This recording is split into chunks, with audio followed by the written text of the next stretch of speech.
Item ಯಾವುದೇ ಇರಲಿ try ಮಾಡಿ ಆಚಿ ಚಿಕನ್ ಮಸಾಲಾ. ಸಿಜೆ ರಾಯ್ ಆತ್ಮಹತ್ಯೆ ಕೇಸ್ ಎಸ್ಐಟಿಗೆ ಸಿಗದ ಪಕ್ಕಾ ರೀಸನ್. ಎಸ್ಐಟಿ ತನಿಖೆ ಸಂದರ್ಭದಲ್ಲಿ ಸುಸೈಡ್ ಕೇಸ್ಗೆ ಪಕ್ಕಾ ರೀಸನ್ಸ್ಗಳು ಸಿಗ್ತಾನೆ ಇಲ್ಲ.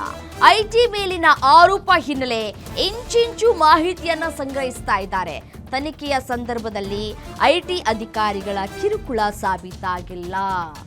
ಯಾವುದೇ ಮಾಹಿತಿ ಅಥವಾ ದಾಖಲೆಗಳು ಕಿರುಕುಳಗಳು ಅಂತ ಏನು ಹೇಳ್ತಾ ಇದ್ರು ಅದ್ಯಾವುದು ಕೂಡ ಸಾಬೀತಾಗ್ತಾ ಇಲ್ಲ. ಈ ಹಿನ್ನೆಲೆಯಲ್ಲಿ ತನಿಖೆ ಆಯಾಮ ಬದಲಿಸಿರುವಂತಹ ಬಗ್ಗೆ ಮಾಹಿತಿಗಳು ಸಿಗ್ತಾ ಇದೆ. ವ್ಯಾವಹಾರಿಕವಾಗಿ ಮಾಹಿತಿ ಕಲೆ ಹಾಕ್ತಾ ಇರುವಂತಹ ಎಸ್ಐಟಿ ಟೀಮ್ ಬಿಸ್ನೆಸ್ ಅಲ್ಲೂ ಸಾಕಷ್ಟು ನಷ್ಟ ಅನುಭವಿಸಿರೋ ಬಗ್ಗೆ ಮಾಹಿತಿ ಕಲೆ ಹಾಕ್ತಾ ಇದ್ದಾರೆ. ಇದರಿಂದ ಸಾಕಷ್ಟು ಒತ್ತಡಕ್ಕೆ ಒಳಗಾಗಿದ್ರ ಡಾಕ್ಟರ್ ಸಿಜೆ ರಾಯ್ ಮಾನಸಿಕ ಒತ್ತಡದಿಂದಾಗಿ ಮನೋವೈದ್ಯರಿಂದ ಕೌನ್ಸಿಲಿಂಗ್ ಅನ್ನ ಕೂಡ ಪಡೆದುಕೊಂಡಿದ್ರಂತೆ. ಮನೋವೈದ್ಯರಿಂದ ಕೌನ್ಸಿಲಿಂಗ್ ತೆಗೆದುಕೊಳ್ತಾ ಇದ್ದಂತಹ ರಾಯ್ ಅವರು ಸದ್ಯ ತನಿಖೆ ಸಂದರ್ಭದಲ್ಲಿ ಯಾವುದೇ ಆತ್ಮಹತ್ಯೆಗೆ ನಿಖರ ಕಾರಣಗಳು ಕೂಡ ಪತ್ತೆಯಾಗ್ತಾ ಇಲ್ಲ. ಯಾಕಾಗಿ ಅವರು ಆತ್ಮಹತ್ಯೆಯನ್ನ ಮಾಡಿಕೊಂಡ್ರು, ಕುಟುಂಬದಲ್ಲಿ ಏನಾದರೂ ಸಮಸ್ಯೆ ಆಗಿತ್ತಾ ಅಂತ ನೋಡೋದಾದ್ರೆ ಅದು ಇಲ್ಲ, ಅಥವಾ ಈ ಬಿಸ್ನೆಸ್ ನಲ್ಲಿ ಏನಾದರೂ ಸಮಸ್ಯೆ ಆಗಿತ್ತಾ ಅದು ಕೂಡ ಕಾರಣ ಸಿಗ್ತಾ ಇಲ್ಲ.